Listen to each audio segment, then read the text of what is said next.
Welcome to AI and the Cross, a podcast series examining the role of artificial intelligence in the life of the church. Brought to you by SimpRef. Confessional, constitutional, controlled. A confessional, reformed theological AI assistant designed to serve the church. Please subscribe and like our YouTube podcast. Remember to turn on notifications so that you can stay up to date. On this episode, we'll be discussing AI and the church, perspectives regarding AI from multiple denominations. So if you look back at late 2025, the global Christian church actually found itself in total agreement on something, which, if you know literally anything about church history, you know that almost never happened. Right, yeah. It's incredibly rare. I mean, we are talking about Roman Catholics, mainline Protestants, conservative evangelicals, all looking at this massive cultural shift and somehow arriving at the exact same conclusion. And the wild part is, the thing that brought these deeply divided traditions together wasn't, some new theological breakthrough. It was ChatGPT. Which is just a profound historical irony, really. I mean, you take the most advanced, rapidly evolving technology in human history code that is iterating by the millisecond, and you just drop it into the laps of these institutions that literally measure time in centuries. Right. And instead of fracturing them even further, which is what you'd expect, it forces this universal reckoning about what it fundamentally means to be a human being. Yeah, and we actually have our hands on the document that maps out this entire phenomenon. So for this deep dive, we're looking at a report called Artificial Intelligence and the Larger Christian Church Comparative Review V2. Yes. And it was compiled in late 2025, early 2026 by a guy named Thomas B. Kelly. And honestly, the backstory behind this report is wild all on its own. Oh, it really is. Because Kelly is this absolute veteran of the tech world, right? He got his computer science degree way back in 1985. I think he was literally in the first graduating class for that major at his college. Yep, he's been in IT for over 40 years. Over 40 years. But then in March of 2025, he suffered a massive heart attack. Yeah, and during his recovery, he was put under incredibly strict orders to just rest. He needed to let his heart heal, which basically meant stepping completely away from the daily grind of the tech industry. Which, begs the question, how does a lifelong tech guy actually rest? Well, apparently, by using his forced medical leave to obsessively research, categorize, and synthesize exactly what every major Christian denomination on the planet is saying about artificial intelligence. That's truly just a light, relaxing side project. Right. But he essentially mapped the entire global ecclesial landscape of AI policy from a cardiac recovery chair. And it is just a stunning piece of analytical synthesis because he looks at the theology, the governance, and the practical friction points of integrating these algorithms into ancient faith. So our mission for you today, listening to this deep dive, is to help you understand how the broader church is really grappling with this technology. We are going to look at where these global traditions find this shocking unity, where they sharply diverge in their actual policies, and ultimately what this means for the future of human connection in an increasingly, synthetic world. Okay, let's unpack this. Let's do it. Now, we are skipping the basic AI 101 lesson today. You already know what a large language model is. You know what a generative algorithm does. But what we really need to look at is how the church is uniquely diagnosing the underlying mechanics of the technology. Right, because the church's core diagnosis really hinges on this difference between retrieval and generation. Okay, break that down for us. So for decades, the church has used software for retrieval. A pastor types a Greek word into a database, and the software just fetches the exact static pre-existing data. It's just a digital filing cabinet. Exactly. But because generative AI synthesizes patterns to create entirely new text, the church is looking at the AI's tendency to confidently invent false information, what tech developers call hallucinations. Right. And they are not looking at that as just a mere software bug. They are viewing it as a fundamental crisis of truth-telling. Wow. So they're viewing it through a distinctly moral lens. A hallucinating AI isn't just glitching. In theological terms, it is bearing false witness. Yes, exactly. But despite that severe risk of generating falsehoods, Kelly's report points out that congregations aren't rejecting the tech outright, are they? No, not at all. They are actually actively using it for administrative heavy lifting, drafting study guides, organizing youth group schedules, doing preliminary historical research, things like that. Right, the practical stuff. And they are using it practically because every single theological tradition surveyed has drawn the exact same hard line in the sand, right? They've all concluded that AI has no moral agency. Okay. It does not possess a soul, it cannot sin, it cannot repent, and it cannot be righteous. Therefore, it is purely a tool. I love the analogy here because it's like a hammer, right? A hammer doesn't wake up and decide to build a house, and it doesn't decide to break a window. The builder does. Exactly. You can't blame the algorithm when things go wrong. The moral agency always loops back to the human holding the tool. What's fascinating here is how strongly this foundational belief strictly prevents what Kelly calls technological animism. Technological animus. What is that?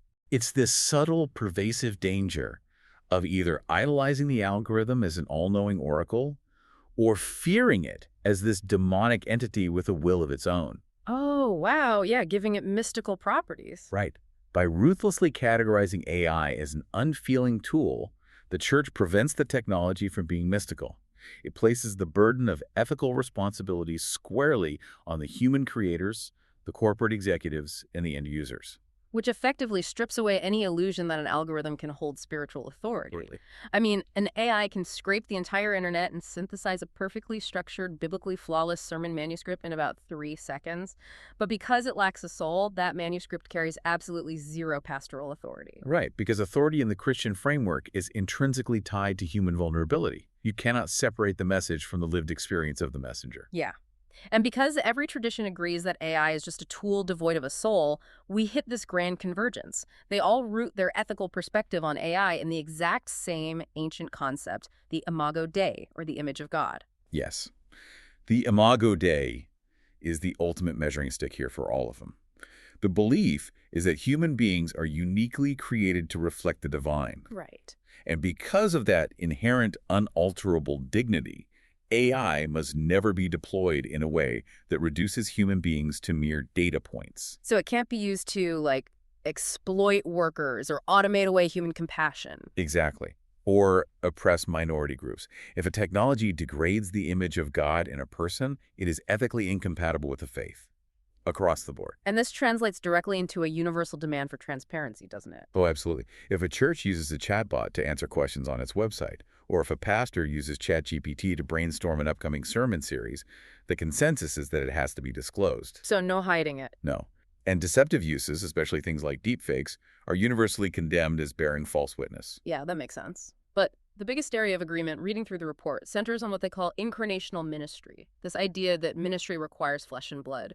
So the concept of a robot priest is just rejected entirely. Oh, completely. You see that directly in the administration of the sacraments. You cannot have an AI serve communion or perform a baptism. Right. Those acts require physical matter, bread, wine, water, and they require a physical human body to mediate them. AI cannot weep. It cannot suffer. It cannot sit in a hospital room and genuinely share in the grief of a family because it has nothing to lose. Okay, so what does this all mean for the listener? I mean, let's say an AI writes a perfectly sound, biblically accurate, incredibly moving pastoral prayer, and a human pastor reads it aloud to the congregation without telling them where it came from. Why does every tradition agree that crosses a line? Because the words themselves are completely true. Right, it's a great question. It's because the words are only half of the equation. Okay. In incarnational ministry, the words must flow from a human heart that is actively led by the Spirit, engaging in a covenant relationship with that specific congregation. A covenant relation. Exactly. A covenant requires two parties who have skin in the game. When a pastor prays, they are stepping into the gap for their people based on years of shared joy and suffering. Oh, I see. When you outsource the creation of that prayer to a predictive text engine, you are bypassing the relational core of the faith. You are delivering the aesthetic of empathy without the actual cost of it. The aesthetic of empathy without the cost. That is powerful. And it makes total sense why the church isn't panicking, but they also aren't treating Silicon Valley as the savior of humanity either. They are viewing this through their traditional lens of creation, fall, and redemption. Exactly. AI is a product of human creativity, which makes it part of the good creation. But it is built by flawed humans, meaning its algorithms carry our biases and require intense ethical guardrails. Okay, so the theology is incredibly unified. but how these churches act on that unified theology that reveals a massive divergence. When you look at how they actually govern the use of AI, the consensus basically shatters and they break into completely different operational camps. They really do. And rather than looking at this denomination by denomination, Kelly's report reveals a deep thematic split. It is essentially a divide between global policy and local purity. Let's look at the centralized hierarchical institutions first. So we're talking about the Roman Catholic Church and the mainline Protestants like the Episcopal Church, the ELCA, the PCUSA. They seem aggressively focused on lobbying governments, social justice, and international regulation. Yes, the Vatican is a perfect example of this. They operate on a global stage, so they produce sweeping magisterial documents. In 2020, they spearheaded the Rome call for AI ethics, bringing together tech CEOs to demand Al Gore ethics. Yeah, Al Gore ethics. Yeah. And then in 2025, they issued a note called Antica et Nova. They are leveraging their immense institutional weight to advocate for human-centric AI design at the United Nations level. That is massive scale. It is. And the mainline Protestants operate similarly. They hosted a joint AI in the Church Summit in August 2024, specifically to address algorithmic bias, the displacement of labor, and how marginalized groups might be oppressed by automated systems. So they are looking outward at society as a whole. But then you pivot to the decentralized traditions, the evangelicals, the Baptists, the Reformed churches, and their approach is totally different. The Southern Baptist Convention passed a resolution in 2023, and the Ethics and Religious Liberty Commission put out a guide in 2025. And their focus is almost entirely internal. Right. They are worried about scriptural integrity, preventing pastoral plagiarism, and just ensuring pastors aren't outsourcing their sermons to ChatGPT. Yes. But wait, here's where it gets really interesting to me. If evangelicals genuinely believe AI is a universal threat to human dignity, why are they only policing their own pastors' Sunday sermons instead of joining the Catholics to lobby the government? I mean, it feels incredibly short-sighted, doesn't it? If the house is on fire, why are you only checking the smoke detector in your own bedroom? Well, if we connect this to the bigger picture, it perfectly illustrates how a church's ecclesiology, its internal power structure, dictates its response to external crises. Okay, unpack. The Roman Catholic Church has the diplomatic infrastructure to engage international governments. The Baptist and evangelical traditions are fundamentally congregational. They believe the ultimate spiritual authority rests in the local church. Ah, so they don't have a pope to issue global mandates. Exactly. So their anxiety naturally centers on the integrity of the local pulpit. If the local pastor is letting an algorithm shape the spiritual diet of the congregation, that is a direct threat to their entire model of governance. They're protecting the mechanism of truth as they see it. That makes total sense. And Kelly points out that the Anglican and Episcopal traditions are kind of trying to bridge this gap, right? They formed a task force in 2024 to spend years methodically examining how AI impacts both their liturgy and their public teachings. Yeah, blending the ethics with procedural order. But I really want to dig deeper into that evangelical and Reformed anxiety about pastoral cheating, because Kelly's report frames this as a much deeper theological hazard. It is what they call the idol of efficiency. Yes. This is perhaps the most profound theological critique in the entire review. Really? Yeah, because the foundational promise of artificial intelligence is the total elimination of friction. It makes complex, time-consuming tasks instantaneous. But in the realm of spiritual formation, faster is rarely better. Wow.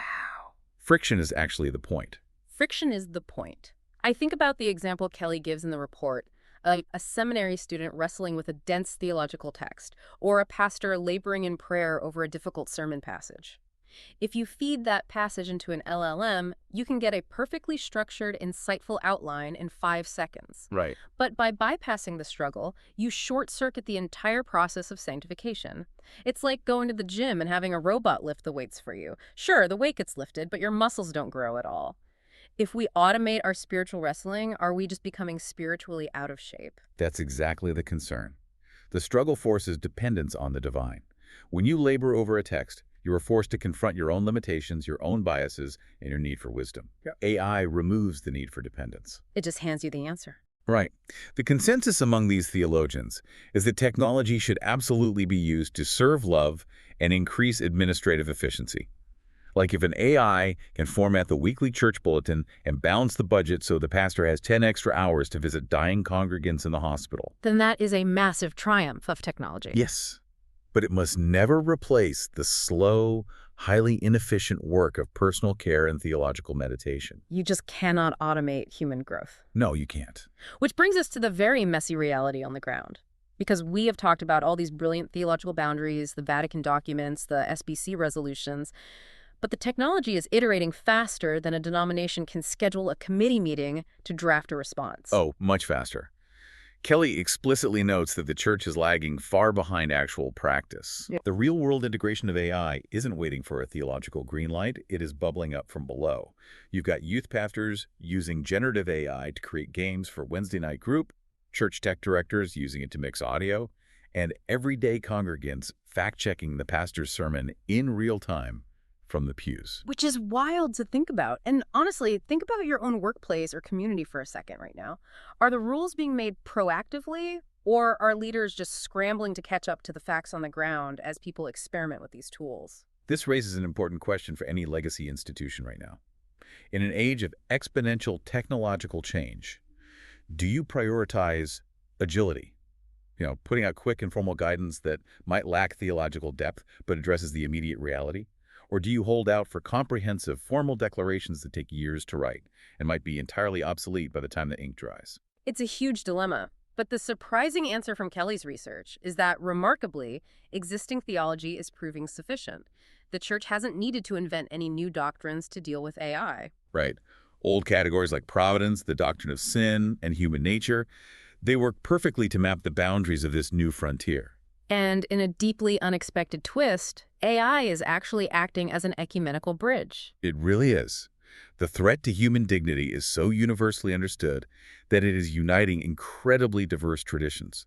I mean, the Rome call for AI ethics didn't just feature Catholics and tech executives. It was formally endorsed by major Jewish and Muslim leaders as well. Oh, wow. So it's reaching even beyond the Christian church. Yes. The fundamental question of what it means to be human is bringing people to the table who have historically refused to sit together. That is incredible. And for his own denomination, the Presbyterian Church in America, Kelly actually outlined 6 potential pathways forward in the report. They range from simply observing and learning from other traditions to forming internal study committees, all the way up to issuing formal overtures that would change their guiding documents. Right. But across all these groups, the overarching posture toward AI seems to be one of cautious engagement. Yes, cautious engagement is the perfect term. It is a refusal to uncritically embrace the technology as an inevitable savior, paired with a refusal to fearfully reject it as an unmitigated evil. It is a powerful tool. Yeah. But it has to remain subordinate to human dignity and divine authority. Exactly. Well, it really is a masterclass in applying ancient frameworks to unprecedented problems. But before we wrap up this deep dive, I want to leave you with one final fascinating detail from Thomas Kelly's preface. Oh, the side project. Yes. He mentions that all this extensive research led him to begin exploring a side project. He is actively looking at how to build a ChatGPT-style application that is exhaustively trained on rich historical Reformed theology. But here's the catch.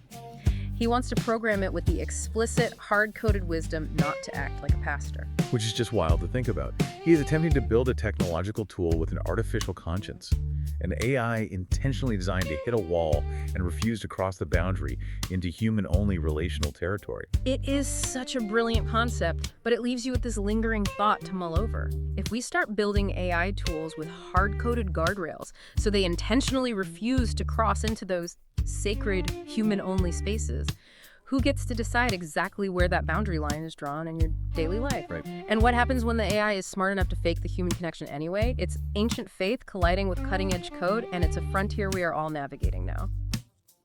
Thanks for watching. Remember to subscribe and hit the like button for us so that we can continue to bring this type of podcast free of charge.